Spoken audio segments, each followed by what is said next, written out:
বাংলা সাহিত্যের রোমাঞ্চকর কিছু গল্প নিয়ে আমাদের এই বিশেষ নিবেদন। আজ কিশলয় ছোটবেলার সাথীর তরফ থেকে আপনাদের জন্য প্রেমেন্দ্র মিত্র রচিত বিখ্যাত ঘনাদা সিরিজের প্রথম গল্প মশা।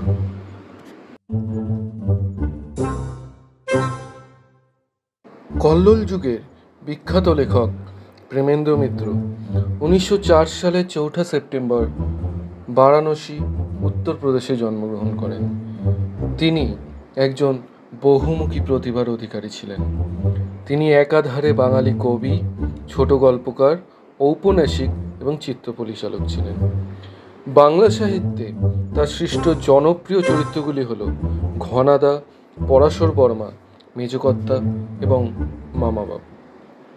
1988 সালের 3রা মে কলকাতায় তিনি মৃত্যুবরণ করেন।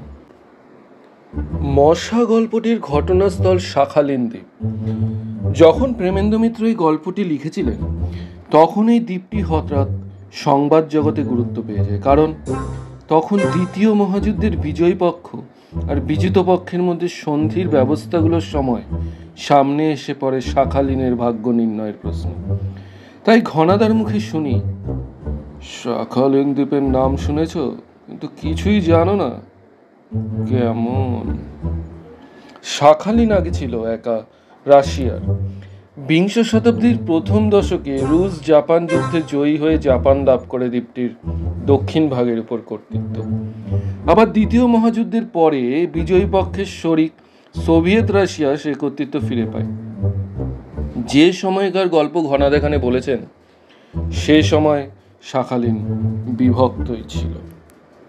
প্রধান চরিত্রে ঘনাদা, লেখক রেড ইন্ডিয়ান গাইড, বিপিন, শিশির, মিস্টার মার্টিন এবং মিস্টার নিশিমারা।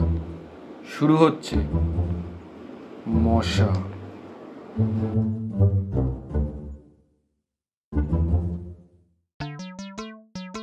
গল্পটাই আগে বলবো না গল্প যার মুখ থেকে শোনা সেই ঘনশ্যামদার বর্ণনা দেব বুঝে উঠতে পারছি না। গল্পটা কিন্তু ঘনশ্যামদা সংক্ষেপে ঘনাদার সঙ্গে এমনভাবে জড়ানো যে তার পরিচয় না দিলে গল্পের অর্ধেক রসই যাবে শুকিয়ে। সুতরাং ঘনাদার কথা দিয়েই শুরু করা বোধহয় উচিত। ঘনাদার রোগা, লম্বা, শুকনো, হাড়বার করা এমন এক চেহারা যা দেখে বয়স আন্দাজ করা একেবারেই অসম্ভব। 35 থেকে 55 যে কোনো বয়সই তার হতে পারে। ঘনাদাকে জিজ্ঞেস করলে অবশ্য একটু হাসেন। দুনিয়াময় টহলদারি করে বেড়াতে বেড়াতে বয়সের হিসেব রাখবার কি আর সময় পেয়েছি? তবে বলে ঘনাদা যে গল্পটা শুরু করেন সেটা কখনো সিপাই মিউটিনির, কখনো বা রুশ জাপানের প্রথম যুদ্ধের সময়কার। সুতরাং ঘনাদার বয়স আন্দাজ করা আমরা ছেড়ে দিয়েছি। শুধু এইটুকুই মেনে নিয়েছি যে গত 200 বছরে পৃথিবীর হেন কোনো জায়গা নেই যেখানে তিনি যাননি, হেন কোনো ঘটনা ঘটেনি যার সঙ্গে তার কোনো যোগ নেই। কয়েক বছর হলো কেন যে কৃপা করে তিনি আমাদের এই গলিটির ছোট্ট মেসে এসে উঠেছেন তা ঠিক বলতে পারি না। আমাদের ছুটি ছাটার আড্ডায় তিনি যে নিয়মিতভাবে এসে বসেন এও তার অসীম করুণা বলতে হবে। প্রায় অবশ্যই তিনি ভয় দেখান যে পাত্তারি গুটিয়ে নাকি আবার নিরুদ্দেশ হয়ে যাবেন, কিন্তু সাধারণত সেটা মাসের শেষে মেসের খরচের তাগাদা পড়বার সময়। বুঝে শুনে কিংবা হতাশ হয়েই তার কাছে আমরা তাগাদা করা ছেড়ে দিয়েছি। ঘনাদা আমাদের আড্ডায় এসে নিয়মিতভাবে সবচেয়ে ভালো যে আরাম কেদারাটি সেখানে এসেই তিনি বসেন। যার ভাগ্য যেদিন ভালো থাকে তার কাছে সেদিন সিগারেটটা চেয়ে নিয়ে ধরান। তারপর চোখ বুজে প্রায় ধ্যানস্থ হয়ে থাকতে থাকতেই হঠাৎ হয়তো আমাদের কোনো একটা কথায় বেশ একটু উচ্চস্বরেই হেসে ওঠে। অপ্রস্তুত হয়ে আমরা তখন তার দিকে তাকাই। ঘনাদা একটু নড়ে চড়ে উঠে বসে সিগারেট একটা লম্বা টান দিয়ে ঈষৎ বিদ্রুপের সুরে বলেন,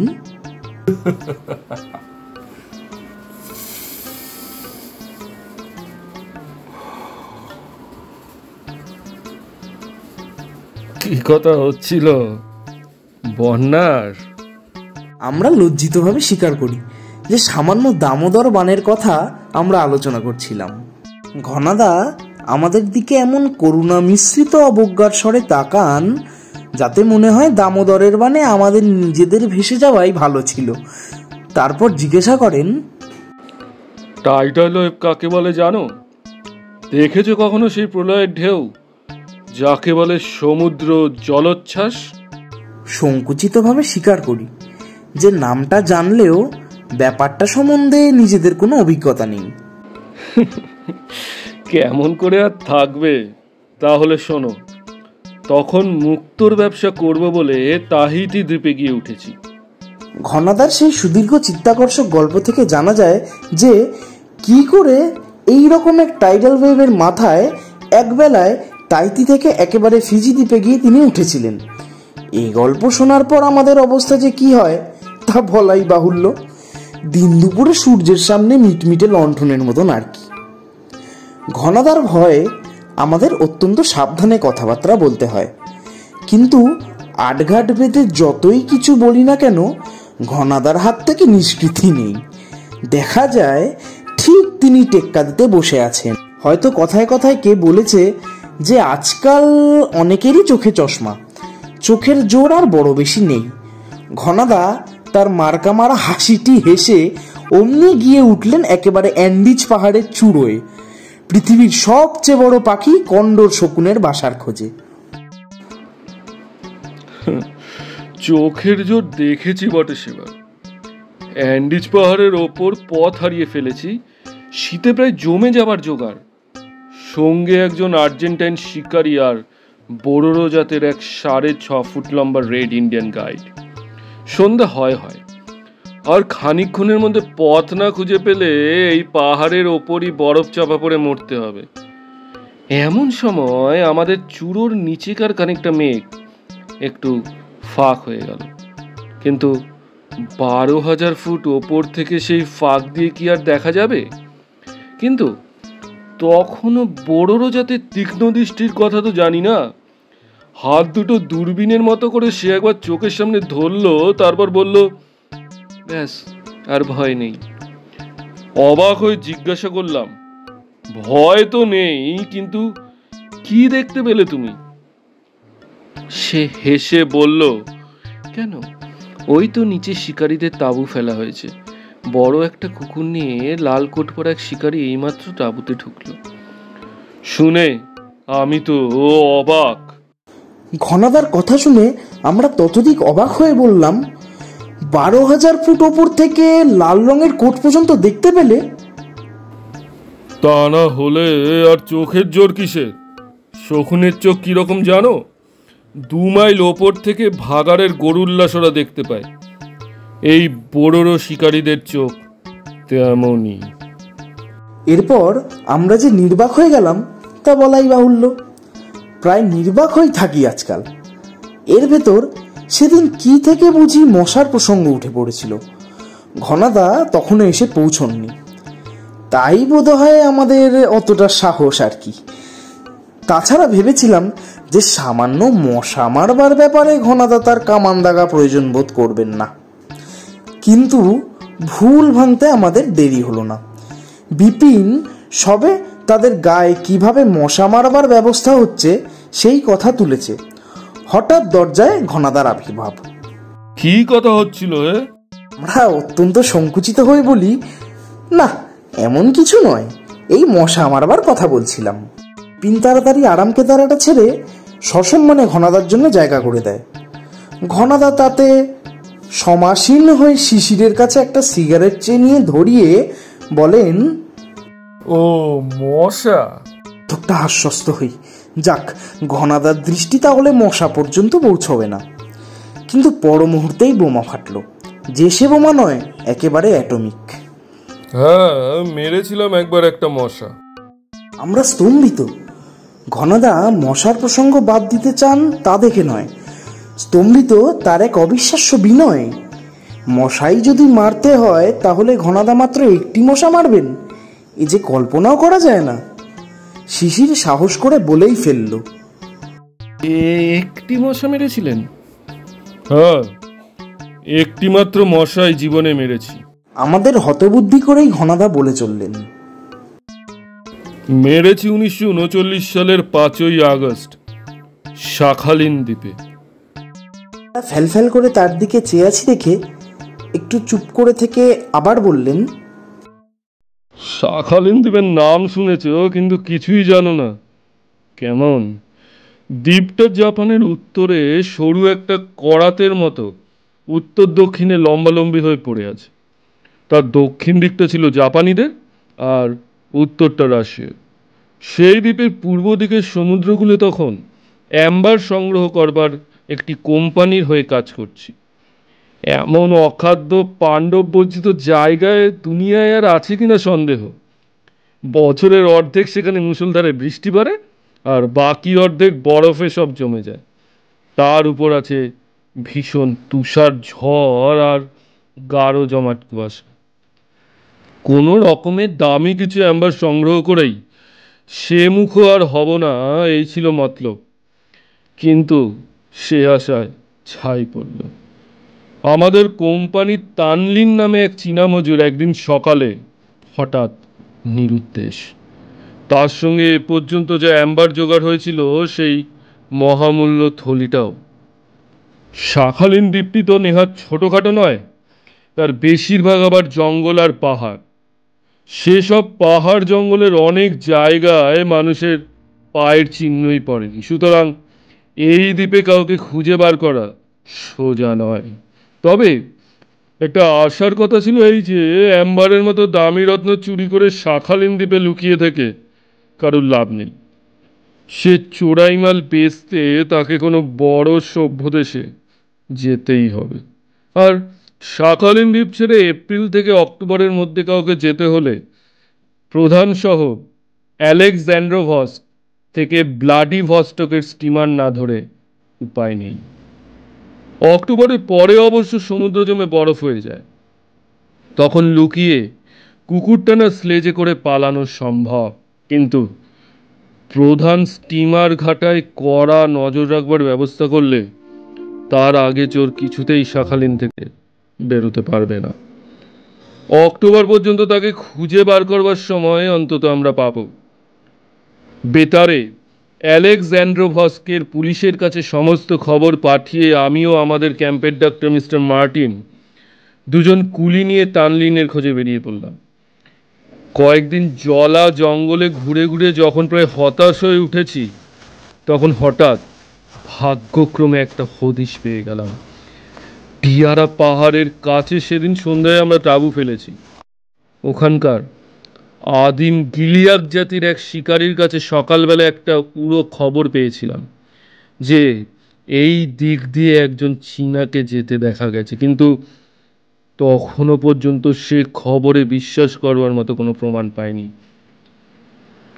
রাত্রে তাঁবুর মধ্যে ঘুমোনো একরকম অসম্ভব। শাখালিন দ্বীপে বড় হিংস্র জানোয়ার বলতে শুধু ভালুক ছাড়া আর কিছু নেই। সাধারণত তারা মানুষকে আক্রমণ করে না, কিন্তু দিনে মাছি ও রাত্রে মশা যা আছে তা হিংস্র জানোয়ারকে হার মানায়। আমি আর মিস্টার মার্টিন তাই কোনো রকমে ঘুমোতে না পেরে তখন বাইরে এসে দাঁড়িয়ে গল্প করছি। হঠাৎ চমকে উঠে বললাম, দেখেছেন মিস্টার মার্টিন? মিস্টার মার্টিনের দৃষ্টিও সেদিকে তখন গেছে। অবাক হয়ে তিনি বললেন, হ্যাঁ, বেশ জোরালো আলো বলে মনে হচ্ছে। এই জনবানবহীন জায়গায় ওরকম আলো আসছে কোথা থেকে? ভুতুরে ব্যাপার নাকি? খানিকক্ষণ লক্ষ্য করে বললাম, না, ভুতুরে নয়, বেশ স্বাভাবিক ব্যাপার। দূরের ওই পাহাড়ে ঢিবিটার পেছনে নিশ্চয়ই কোনো একটা বাড়ি আছে। এ আলো সেখান থেকেই আসছে। মিস্টার মার্টিন অবাক হয়ে বললেন, কিন্তু এখানে শখ করে অমন বাড়ি করবে কে? গিলিয়া, কোরক, টুঙ্গুস জাতের অসভ্য শিকারী ছাড়া এই অঞ্চলে তো কেউ আসে না। এদিকে কোনো খনিও ইদানিং হয়েছে বলে তো জানি না। ব্যাপারটা সম্বন্ধে কৌতূহল যত বেশি হোক, সন্ধান নেবার জন্য সকাল পর্যন্ত আমরা নিশ্চয়ই অপেক্ষা করতাম, কিন্তু সেই মুহূর্তে রাত্রে স্তব্ধতা হঠাৎ এক অমানসিক চিৎকারে জীর্ণ হয়ে গেল। একবার আমি ও মিস্টার মার্টিন দুজনের মুখের দিকে চাইলাম, তারপর ভেতর থেকে টর্চটা বের করে এনে কোনো কথা না বলে বেরিয়ে পড়লাম। একেবারে নিরস্ত্র যে আমরা ছিলাম না তা বোধ হয় বলবার দরকার নেই। দুজনের কোমর বন্ধেই পিস্তল আটা ছিল। যে পাথরের ঢিবিটার পেছন থেকে আলো দেখা যাচ্ছিল সেটা খুব বেশি দূর নয়, প্রায় 100 গজ হবে। ঢিবিটার পাশ দিয়ে ঘুরে যাবার পরই দেখা গেল আমাদের অনুমান ভুল হয়নি। একটা মাঝারি গোছের বাড়ির একটা জানলা থেকে উজ্জ্বল আলোটা দেখা যাচ্ছে। আশ্চর্যের কথা এই যে অমানসিক যে চিৎকার আমরা শুনেছিলাম তা একবার উঠেই একেবারে স্তব্ধ হয়ে গেছে। চারিধারে এমন শান্ততে দুজনে একসঙ্গে সে শব্দ না শুনলে মনের ভুল বলেই সেটা গণ্য করতাম। বাড়িটার কাছে এসে তখন আমরা বেশ একটু ফাঁপড়ে পড়েছি। এখন কি করা যায়? অজানা জায়গায় সম্পূর্ণ অপরিচিত এক বাড়িতে হঠাৎ মাঝরাতে এসে ডাকাডাকি করাটা মোটেই সুবিধার হবে না তা বুঝতে পারছিলাম, কিন্তু ফিরে যাওয়া তো তখন আর যায় না। যে জানলাটা দিয়ে আলো আসছিল সেখানে গিয়ে সাবধানে একবার উকিয়ে দিলাম। মস্ত বড় একটা ঘর, মিউজিয়াম যেমন থাকে অনেকটা সেই রকম। প্রকাণ্ড একটা কাঁচে ঘেরা টেবিল ঘরটার মাঝখানে বসানো। সে কাচের ভেতর কি আছে দেখতে পেলাম না। লোকজনও কেউ সেখানে নেই, এত রাত্রে থাকবার কথাও না। সেখান থেকে সরে এসে দরজায় ধাক্কা দেবো কিনা ভাবছি, এমন সময় পেছন থেকে সরু অথচ তীক্ষ্ণ কণ্ঠে ইংরেজিতে এক আদেশ শুনলাম। প্রাণে বাঁচতে চাও তো হাত তোলো। চমকে ফিরে তাকিয়ে দেখি বেটে গুছে জোয়ান একটি লোক আমাদের দিকে পিস্তল উঁচিয়ে দাঁড়িয়ে আছে। তার পেছনে লম্বা চওড়া জমদূতের মতো চেহারার এক প্রহরী, তারও হাতে পিস্তল। ব্যাপারটা বেশ নাটুকে হয়ে জমে উঠেছিল বটে, কিন্তু শেষ পর্যন্ত পরস্পরের পরিচয় পাওয়ার পর সব আবার থিতিয়ে সহজ হয়ে গেল। পিস্তল হাতে যিনি আমাদের হাত তুলতে বলেছিলেন জানতে পারলাম তিনি মিস্টার নিশিমারা নামে এক জাপানি কীটতত্ত্ববিদ। শাখালিনের কীটপতঙ্গ নিয়ে গবেষণা করবার জন্য এই ঘাঁটিটি বসিয়েছেন। আমরা কি উদ্দেশ্যে তার বাড়িতে হানা দিয়েছিলাম শোনবার পর লজ্জিত হয়ে তিনি আমাদের কয়েকদিন তার ওখানে থেকে তার কাজকর্ম দেখে যেতে অনুরোধ করলেন। সঙ্গে সঙ্গে এ আশ্বাসও দিলেন যে পলাতক চীনা মজুরের সন্ধান তার লোকজনের মারফত তিনিই করিয়ে দেবেন।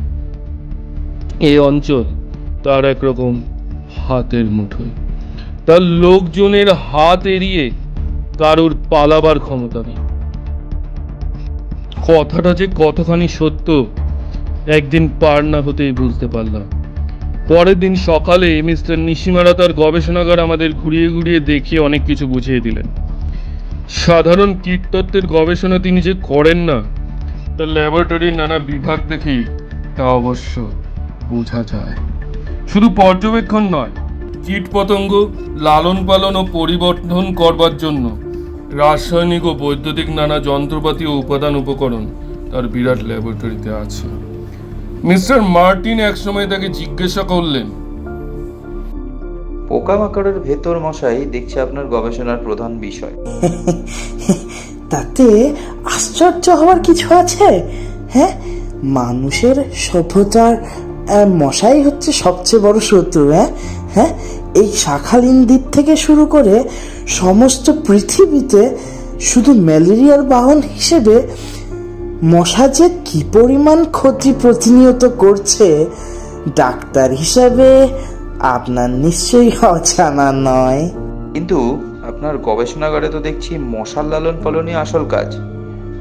এর দ্বারা ম্যালেরিয়া কি প্রতিকার হবে বুঝতে পারছি না। না বোঝারই কথা। হ্যাঁ, শুধু মশা মেরে নয়, মশা যাতে আর ম্যালেরিয়ার বাহন না হতে পারে সেই চেষ্টা করে আমি ম্যালেরিয়া সমস্যার নতুনভাবে সমাধান করতে চাই। আমাদের একটু অবাক হতে দেখে তিনি বললেন, মশা যে কি রোগের জীবাণু ছড়ায় তা নিশ্চয়ই আপনাদের জানা আছে। হ্যাঁ, তার মুখ একটা ডাক্তারি যন্ত্রের বাক্স বললেই হয় আর কি। গায়ের ওপর বসে প্রথম একটি যন্ত্রে সে চামড়া ফুটো করে, হ্যাঁ, তারপর আরেকটি যন্ত্রে মুখের লালা সেখানে লাগিয়ে দিয়ে আমাদের রক্ত যাতে চাপ না বেঁধে যায় তার ব্যবস্থা করে। এরপর তৃতীয় যন্ত্র নিয়ে সে রক্ত শুষে নেয়। আমাদের শরীরে যে রোগের জীবাণু ঢোকে সে ওই দ্বিতীয় যন্ত্রের লালা থেকে। মশার জন্মের পর যদি কোনো উপায়ে তার লালার এমন রাসায়নিক পরিবর্তন করে দেওয়া যায় যে বিষাক্ত ম্যালেরিয়ার জীবাণু তার ভেতরে বাঁচতেই পারবে না, তাহলে মশা হাজার কামড়ালেও আর আমাদের কোনো ভয় নেই। আমার গবেষণাগারে মশার লালা পরিবর্তনের সেই চেষ্টাই আমি করছি। বিশ্বাস করি বা না করি, নিশিমারার কথায় প্রতিবাদ কিছু করিনি। সমস্ত গবেষণাগারটা আমাদের কাছে তখনই কেমন রহস্যময় মনে হয়েছে। আগের রাত্রে সে অমানসিক চিৎকারের শব্দের কথা তখনও ভুলতে পারিনি। নিশিমারাকে জিজ্ঞেস করায় তিনি সেটা কোনো বন্যযন্ত্রের আওয়াজ বলে হেসে উড়িয়ে দিয়েছিলেন বটে, কিন্তু মনে হয়েছে কিছু যেন তিনি গোপন করে যাচ্ছেন। সেই গোপন রহস্য যে কি, সেই দিন রাত্রেই টের পেলাম। নিশিমারা আমাদের যত্ন আতিথ্যের কোনো ত্রুটি করেননি। রাত্রের খাওয়া দাওয়া সেরে আমরা তখন আমাদের জন্য নির্দিষ্ট ঘরটিতে শুতে এসেছি। হঠাৎ মিস্টার মার্টিন বললেন, এরই মধ্যে শুয়ে কি হবে, আসুন একটু বাইরে ঘুরে আসি। তার কথায় রাজি হয়ে বাইরে বেরোতে গিয়ে অবাক হয়ে গেলাম। আমাদের ঘরের দরজা বাইরে থেকে বন্ধ। এর মানে? মিস্টার মার্টিন অত্যন্ত চিন্তিতভাবে আমার দিকে চেয়ে জিজ্ঞাসা করলেন। মানে ঠিক বুঝতে না পারলেও এই দরজা বন্ধ করার পেছনে যে কোনো শয়তানি মতলব আছে সে বিষয়ে কোনো সন্দেহ তখন আর আমাদের নেই। কিন্তু এত সহজে আমরা হার মানবো কেন? ছাদের কাছে হাওয়া চলাচলে একটা ছোট্ট ভেন্টিলেটর ছিল। কোন রকমে তারই পাল্লা ভেঙে দুজনে সেখান দিয়ে গলে বাইরে গিয়ে নামলাম। ঘুটঘুটে অন্ধকার রাত্রি, শুধু ল্যাবরেটরির একটা ঘরে তখনও আলো জ্বলছে। সন্তর্পণে সেই ঘরটার পেছনে একটা জানলার ধারে গিয়ে দাঁড়াবার আগেই সেই কালকের রাতের মতো রক্ত জল করা আর্তনাদ শুনতে পেলাম। সেই আর্তনাদ শোনার সঙ্গে সঙ্গে আমরা জানলা বেয়ে ঘরের ভেতর লাফিয়ে পড়েছি। কিন্তু এ কি ব্যাপার? যার খোঁজে আমরা বেরিয়েছি সে তানলিনী মেঝের উপর লুটিয়ে পড়ে অসীম যন্ত্রণায় কাটাচ্ছে।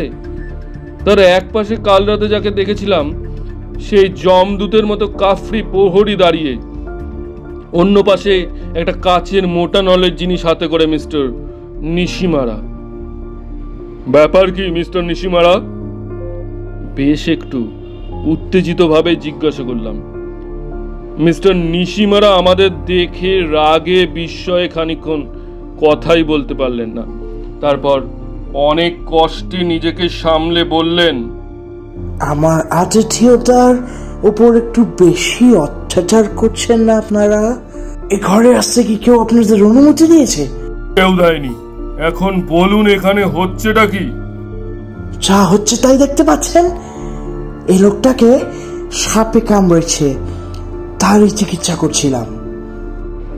মিস্টার মার্টিন তখন মেঝে বসে পড়ে তানলিনকেই পরীক্ষা করছিলেন।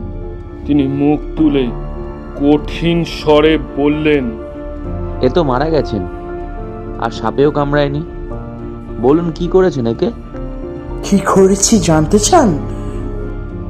নিশিমারা কখন এরই মধ্যে কোথা থেকে একটা পিস্তল হাতে নিয়েছেন লক্ষ্যই করিনি। সেইটে আমাদের দিকে উঁচিয়ে ধরে তিনি বললেন, বেশ, সেই কথাই বলবো শুনুন তাহলে। হ্যাঁ, পৃথিবীর সবচেয়ে আশ্চর্য আবিষ্কারের কথা শুনে মরার সৌভাগ্য আপনাদেরই হোক।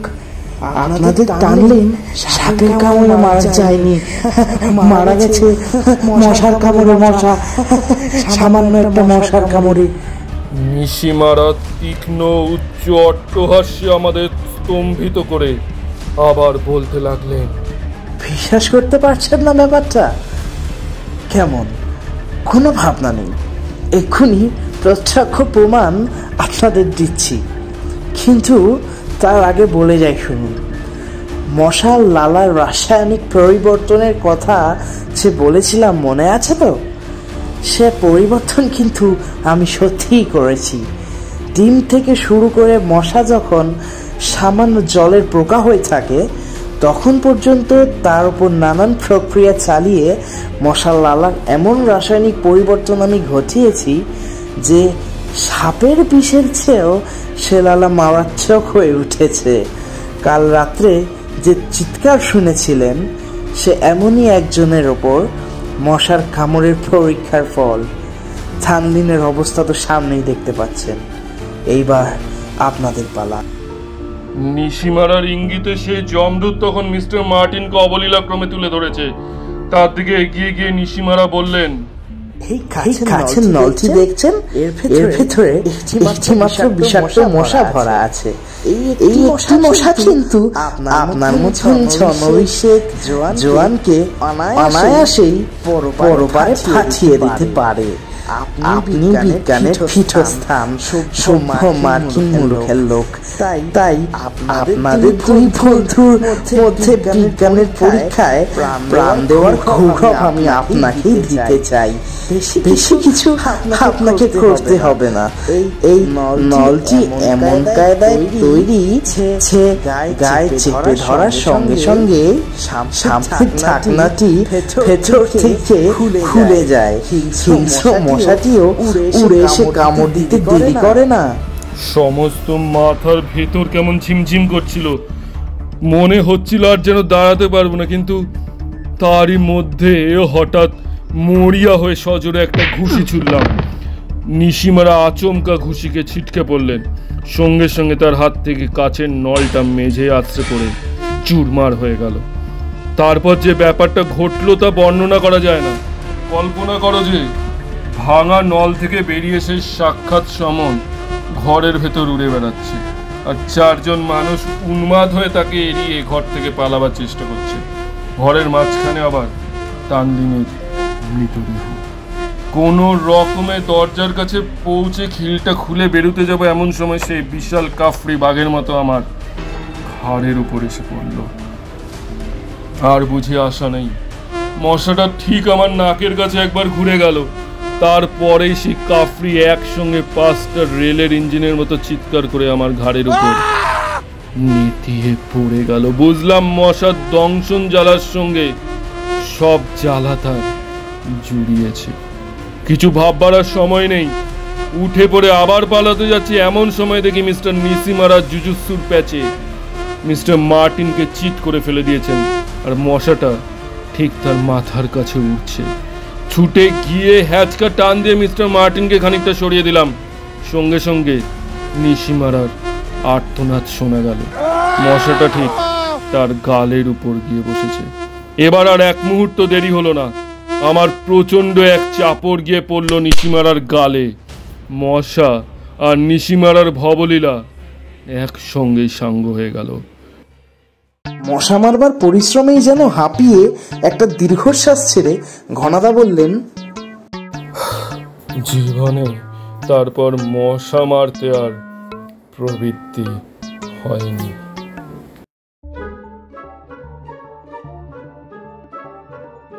শুনছিলেন মশা, রচনা প্রেমেন্দ্র মিত্র, গল্প পাঠে এবং মিস্টার নিশিমারার চরিত্রে দেবজিৎ, বিপিন, শিশির, ঘনাদার চরিত্রে আমি অয়ন, মিস্টার মার্টিন এর চরিত্রে শুভজিৎ, শব্দগ্রহণ, সঙ্গীত এবং পোস্টার ডিজাইনে অয়ন, নির্দেশনায় টিম কিশোরায়।